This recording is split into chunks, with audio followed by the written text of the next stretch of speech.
Basta magandang hapon sa ating lahat mga ka-farmers, mga ka-viewers.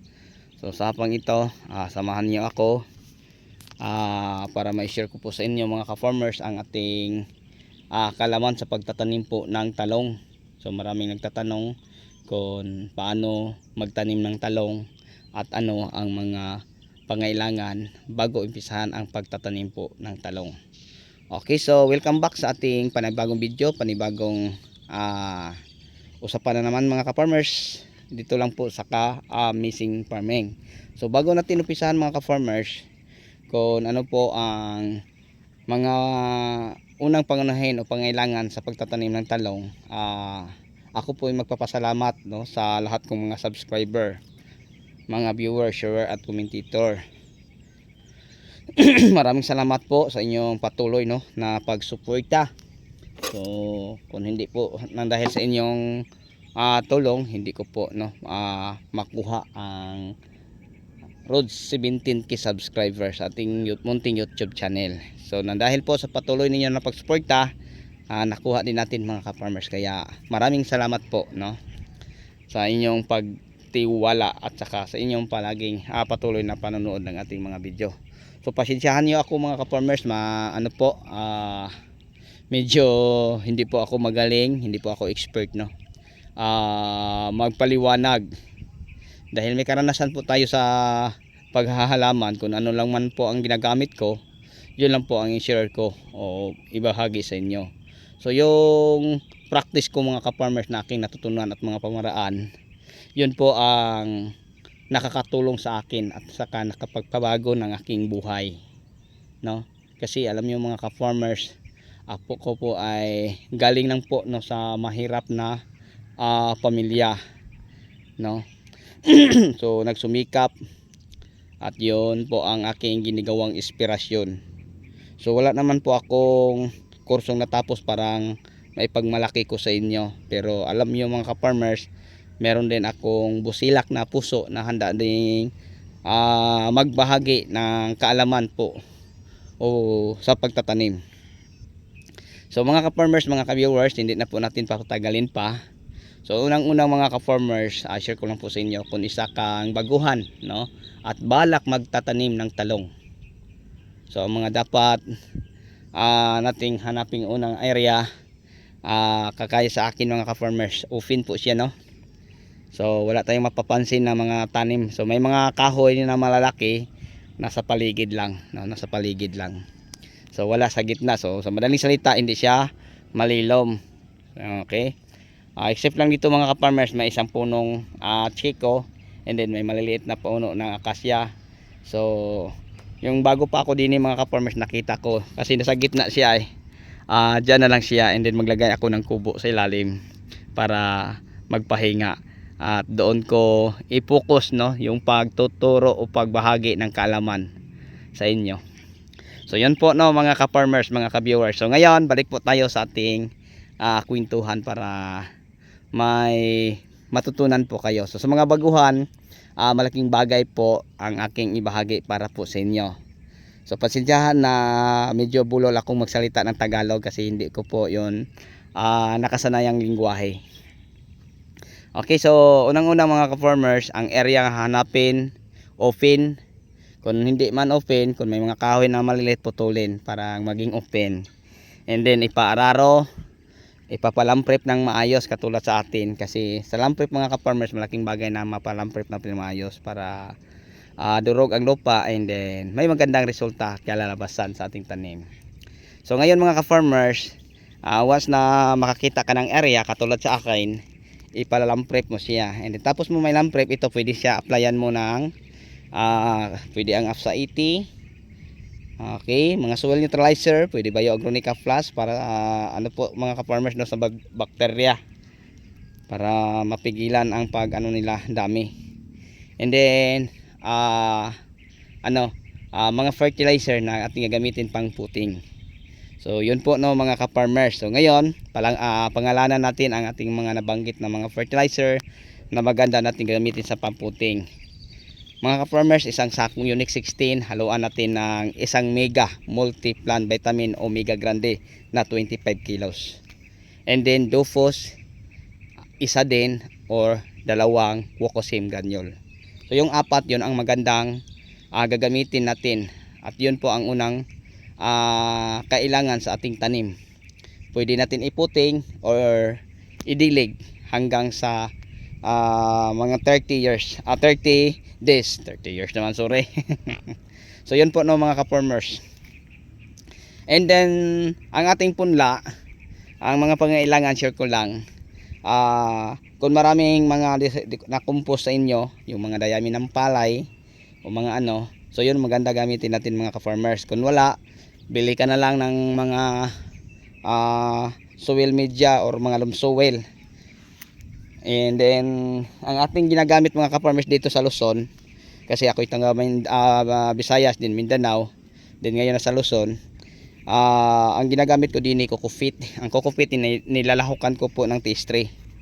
And then ang mixing ko, mga ka-farmers, ang tea tray, isang bag, nilahukan ko ng 2 sakong Cocofit. So kung ang Cocofit ko ay sariwa, kailangan ko pa siyang ilubog sa tubig, ilagay sa drum. So mga 10 araw, mga ka-farmers, gawin na natin isang beses ang magpalit ng tubig. So unang 4 na araw na ilulubog ang ating Cocofit sa ating mga drum, papalitan natin ng tubig. And then ipagpatuloy natin hanggang sa abot ng 10 araw. And then pagkatapos, patuyuin. And then ano siya, mga ka-farmers, ayag pa rin maging pino at maalis yung parang yung kasi bunot, may mga parang bungot-bungot. So parang ang matira ay yung parang durog na durog. Kailangan natin sa net, no, para maalis yung mga niya, mga ka-farmers, matitigas na hindi nadudurog na bunot o Cocofit. So yun po. And then i-mix natin sila. Pagkatapos, pag halimbawa ang ipunla mo na ay talong, kamatis, sili or veal, ang gagamitin seedling tray yung 128 holes. Then tapos yung na-mix mong tea tray at saka Cocofit, 2 sakong Cocofit, isang tea tray, ilahok sila ng maayos, doon mo ilalagay sa 128 holes na seedling tray. Pagkatapos mong malagyan ng na-mix mong tea tray o Cocofit, isasalang mo na doon ang kamatis bawat holes isang buto, or talong, bell or siling sigang, isang butas sa seedling tray, isang buto. And then pagkatapos, mga ka-farmers, may isalang lahat mo mga buto, mag-spray ka ng Nutriplant SL seed treatment. Ang Nutriplant SL seed treatment, mga ka-farmers, ay isa po siyang produkto na may hormones na makakatulong para sa mga buto nating na sabay-sabay silang magka-sprout, o sa madaling salita, sabay-sabay silang tumubo na malusog sa tulong po ng Nutriplant SL. And then ulitin natin siya, mga ka-farmers, no, halimbawa 0D, pagkatapos may salang spray ka, takpan ng dahon ng saging. Pagkalipas ng mga 2 araw, i-monitor mo. Kung tuyo, spray ka uli ng Nutriplant SL. Pero kung basa, sa pang-4 na araw mo uulitin, no, 4 days. Pag halimbawa ay 4 days, kita mo na, spray ka, and then takpan siya pang 4 days na siya. Sa umaga, tingnan mo, sprayhan, balikan pagtakip. Pag bandang ganitong oras, hapon, mga alas 5, pwede mo na buksan uli, mga ka-farmers, no, pwede mo na buksan. And then pagka 5 days na siya, open na siya, mga ka-farmers. And then pag abot ng 7 to 8 days, i-monitor mo siya kung may wala bang problema. So kung walang problema, mga ka-farmers, spray ka lang ng Serenade Prevention para sa mga damping off, para maiwasan yung mga pagkalanta o pagkasira o pagka damage ng fungus ang inyong punla. So mag-spray ka ng Serenade. Kung walang Serenade, pwede ang Bioagronica Plus or Hosako. So yun po ang maganda. Pero pag mapansin mo sa 7 to 8 days ang punla mo, mga ka-farmers, ang magandang gagamitin mo ay, lalo na damage sa insekto, ang magandang gamitin mo ay Actara. So ang dosage ni Actara, isang knapsack sprayer, 5 grams. So ang isang sachet 10 grams, 2 knapsack sprayer na.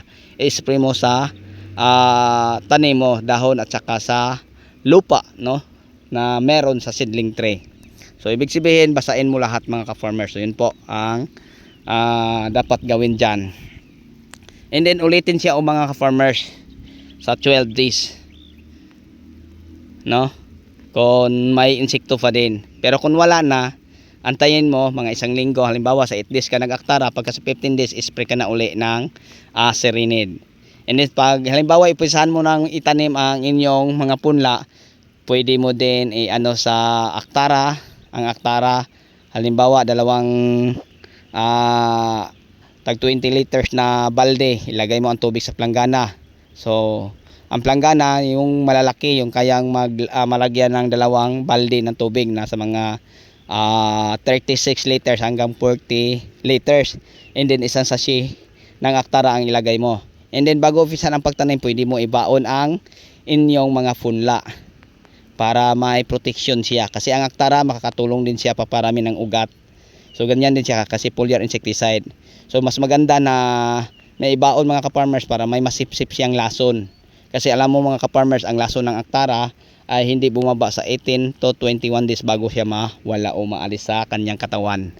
So pag halimbawa ay maitanim mo na ang inyong mga punla, kahit delay ka sa pag-spray ng insecticide, kung mayroon mga pag-atake sa insekto, hindi lala. Dahil pag kagat nila, may maano silang lason, kaya nga hindi nila itutuloy.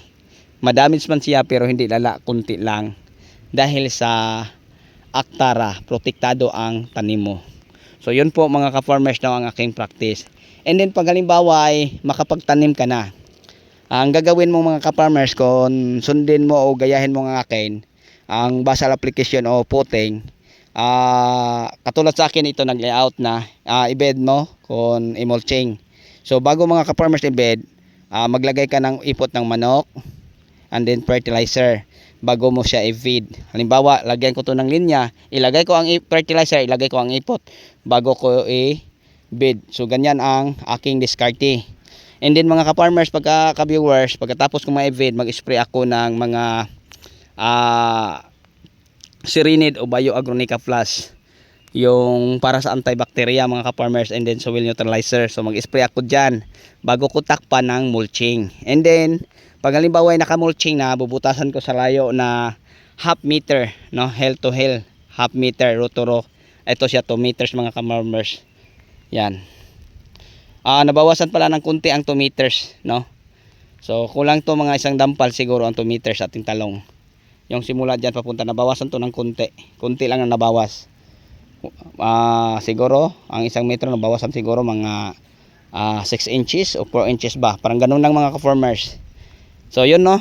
Ang rotoro, pwede 2 meters or bawasan nyo ng isang dampal ang 2 meters. Ang hell to hell, half meter. And then ang fertilizer na ating ibabasal, pangalanan natin Unique 16, isang sako, isang sako, Mega Multiplant Vitamin isa din, 2 Dufos, 2 Mucosing Granule, pwede isa ang Dufos, depende sa inyo. Walang problema kung maramihan nyo ang Dufos kasi organic naman po siya. So ang bawat fertilizer natin nilalahok mga ka-farmer, share ko lang po sa inyo, may beneficyo po siya para sa ating tanim. Okay, so alamin natin ang Unique 16 Yara. Ang Unique 16 mga ka-farmers, yun po ang ating synthetic na fertilizer. So once na mag-apply tayo ng ganyan, parang minamagic, mabilis lang tumubo, mabilis lang bumulas, mabilis lang lumago ang ating halaman pag halimbawa ay makapag-apply tayo ng ganyan. And then ang ating namang Mega Multiplant Vitamin Omega Grande, yun po ang pang-alis asim sa lupa. So yun, malaking bagay po mga ka-farmers kung meron tayong Mega Grande na ating gagamitin o Mega Multiplant Vitamin, kasi pang-alis asim siya sa lupa. So kung ang lupa na tinataniman mo o sinasaka mo ay acidic na, yan, tutulungan ang tanim mo, no? Para maalis ang asim sa lupa at saka diretsong mapakinabangan ang mga nutrient na available sa mga fertilizer na ginagamit mo sa pagdilig ng mga talong, masili o ano. So yung mixture na yun mga ka-farmers, pwede na po siya sa lahat, no? Pwede na po siya sa lahat. And then ang atin namang Mucosing Granule, makatulong siya pagpadami ng ugat at saka pagpatibay ng puno. Ang Dufos naman mga ka-farmers, yun po ang pagkain ng lupa, no? Ang Dufos. Kaya di bali, damihan nyo ang paglagay ng Dufos para po pagkain siya sa lupa, para ang lupa na po ang bahala sa ating mga pananim. So yung mga technique at diskarte na yon, konti lang po ang nakakaalam mga ka-farmers. So siguro yung mga gumagaya lang no sa aking diskarte. So pwede naman mga ka-farmers kung ano ang mga practice ninyo, pwede naman ipagpatuloy nyo. And then kung gusto nyo subukan ang akin o gayahin, wala namang mawawala. So pwede nyo subukan mga ka-farmers, 2 linya lang tapos i-confer sa inyong na practice. So panigurado mga ka-farmers, malaki po ang pinagkaiba. Okay, so yun lang po siguro mga ka-farmers no, ang may share ko po sa inyo patungkol dyan. Hanggang dito na lang po. Maraming salamat. Sana hindi kayo magsawang manood sa ating mga content. Hindi naman masyado maganda ang ating content. Hindi naman masyadong maintindahan natin kasi parang hirap akong magpaliwanag, bulol pa magsalita. So pasensyahan nyo ako mga ka-farmers. So yun lang po ang kaya ko, no? Kaya nakakahiya po sa inyo na ang nagbahagi po sa inyo ng kaalaman ay walang pinag-aralan, walang ipinagmalaki. Pero mga ka-farmers, dahil lang sa pagpa-farming, malaki pong ang naitulong sa aking buhay. Alam niyo, dito ako nakakabili ng lupa, dito ako nakapagpatayo ng sariling bahay, 2 ang bahay na patayo ko, nakakabili ng mga sasakyan, nakapapaaral sa aking mga anak, no? So yun po mga ka-farmers, hindi ko po ikakahiya kahit hindi man ako magaling magpaliwanag, hindi magaling magsalita ng Tagalog. So dahil lang ako sa inyo na sa farm to, mag-focus ako sa pag-share. Wala man akong taga-video, pero mga ka-farmers, malaking ambag na po, no? Kahit hindi nyo makita ang aking mukha, kahit ano lang mga ka-farmers, kahit ano yung patawag, yung pakinggan nyo lang, no, kung paano. So may mga ano naman ako actual video kung paano ginagawa, pwede nyo mga ka-farmers, no? Halimbawa may iba, sir, pwede ang mga ginagamit mo, sir, ano mo sa caption. Hindi ako marunong, no? Hindi, pasensya. So ano lang ako, title lang title. So ganyan ang mga ka-farmers ang kaya ko. So pasensya na po sa inyo. Kahit naman sa paglagay ng mga subtitle, hindi din ako marunong. Marami ng mga request mga ka-farmers sa mga viewers nating nasa ibang bansa, yung mga ibang lahi, pakilagay ng subtitle. Halimbawa ako yung nagsalita ng Tagalog, diretso nang may subtitle na ano, parang maintindihan nila. So pasensya na po. So kung meron man, kung sino kang makakatulong sa akin, pwede tayo, naghahanap din ako. Kasi kahit ganito lang ako, marami ding akong natutunan na hindi po na ano sa iba. Dahil sa tagal ko na sa farming, mag 35 years old, 35 years na po tayo sa pagpa-farming. Simula pa bata mga ka-farmers, no? Ano po, kasi ang binibilang ko yung ako na mismo ang nagtatanim, ako mismo ang nagdidiscovery. So yun lang, mag 35 na po tayo. So patuloy, no, walang tuloy-tuloy, walang tigil. Kasi ang lolo ko farmers, ang tatay ko farmers, ganoon din ako farmers. Ang anak kong panganay, share ko lang po sa inyo, ang kurso niya, bago lang siya nag-graduate, ay automotive. And then ngayon mga ka-farmers, pinagkatiwalaan na po siya sa aking kaibigan na mayroong Nutri-Hydro sa mga hydroponics, no? Siya din ang silbi supervisor mga ka-farmers. So malayo no sa kanyang pinag-aralan at automotive, tapos napunta sa farming. So yun po no mga ka-farmers. Then ngayon nasa mga high value crop sila. Ang tanim nila talong, ampalaya pa muna. So yun po no mga ka-farmers, mga ka-viewers. Okay, so bago tayo magtapos, maraming salamat po sa inyong lahat. Hanggang dito na lang. Thank you for watching. Happy farming. God bless us all at mabuhay po tayong lahat. Hanggang sa susunod, abangan nyo lang ang mga video tutorial ko at saka mga update natin. Bye bye po. Thank you.